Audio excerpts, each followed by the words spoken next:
بسم اللہ الرحمن الرحیم۔ السلام علیکم۔ حضرت ایاس بن معاویہ بصرہ کے بہت بڑے قاضی تھے۔ آپ نے صحابہ اور بڑے بڑے تابعین سے علم حاصل کیا اور آپ بڑے ذہین و فطین تھے۔ ان کی ذہانت اور سمجھ بوجھ کی مثالیں دی جاتی تھیں۔ چونکہ آپ بڑے قاضی تھے اس لیے لوگ اپنے مقدمات اور جھگڑوں کا فیصلہ کرانے آپ کے پاس آتے تھے۔ ایک مرتبہ دو شخص ایک مقدمہ لے کر ان کے پاس عدالت میں آئے۔ ان میں سے ایک نے دعویٰ کیا کہ میں نے اپنے ساتھی کو مال بطور امانت دیا تھا، مگر اب وہ دینے سے انکار کر رہا ہے۔ قاضی ایاس نے دوسرے ساتھی سے پوچھا کہ کیا تمہارے اس ساتھی نے تم کو امانت کے طور پر مال رکھنے کو دیا تھا؟ تو اس نے کہا میں نے مال لیا ہی نہیں، یہ جھوٹ بول رہا ہے اور مجھے بدنام کر رہا ہے۔ اگر اس کے پاس کوئی دلیل ہے تو پیش کرے، ورنہ میں قسم دینے کے لیے تیار ہوں میں بے گناہ ہوں، یہ سراسر مجھ پر الزام ہے۔ قاضی ایاس کو اللہ تعالیٰ نے خوب سمجھ بوجھ دی تھی۔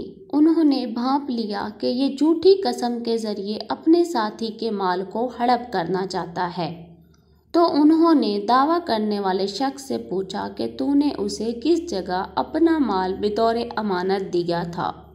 تو اس شخص نے کہا یہاں سے کچھ فاصلے پر ایک محلہ ہے، وہاں میں اسے اپنا مال بطور امانت دیا تھا۔ قاضی ایاس نے پوچھا وہاں کوئی ایسی نشانی ہے جہاں تم نے اس کو یہ امانت دی تھی؟ اس نے کہا ہاں، وہاں ایک بڑا درخت ہے، ہم نے اس کے سائے میں بیٹھ کر پہلے کھانا کھایا اور پھر میں نے اپنا مال اس کے سپرد کیا۔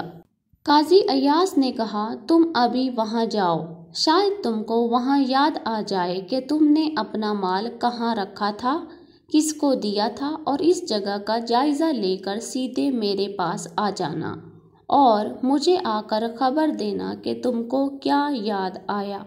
وہ شخص اس جگہ کی طرف روانہ ہو گیا۔ قاضی ایاس نے مال کا انکار کرنے والے شخص سے کہا تم اپنے ساتھی کے واپس آنے تک میرے پاس بیٹھے رہو۔ وہ وہاں خاموش ہو کر بیٹھ گیا۔ قاضی ایاس دوسرے مقدمات نپٹانے میں مصروف ہو گئے، لیکن قاضی صاحب دوسرے لوگوں کے معاملات سنتے ہوئے چپکے اس شخص کی طرف بھی دیکھتے رہتے اور اس طرح وہ اس کے چہرے کے تاثرات معلوم کرنا چاہتے تھے۔ جب انہوں نے دیکھا کہ یہ شخص بالکل آرام و سکون سے بیٹھا ہوا ہے، اس کے چہرے پر کوئی خوف و ڈر نہیں، تو قاضی صاحب دوسرے مقدمات سنتے سنتے ایک دم اس شخص کی طرف متوجہ ہوئے اور پوچھا آپ کا کیا خیال ہے کہ وہ اس جگہ پہنچ گیا ہوگا جہاں اس نے مال تمہارے سپرد کیا تھا؟ اس نے بے خیالی میں جواب دیا نہیں، وہ جگہ یہاں سے کافی دور ہے، ابھی وہ راستے میں جا رہا ہوگا۔ قاضی صاحب نے غضبناک ہو کر کہا اے اللہ کے دشمن، ایک طرف تو مال لینے کا انکار کرتا ہے اور دوسری طرف اس جگہ کا اعتراف کرتا ہے جہاں تو نے مال لیا تھا۔ باخدا تو ہی خائن، جھوٹا اور بددیانت ہے۔ وہ اچانک یہ حملہ دیکھ کر خوف سے کانپنے لگا اور اس نے اپنے جرم کا اعتراف کر لیا اور امانت واپس کر دی۔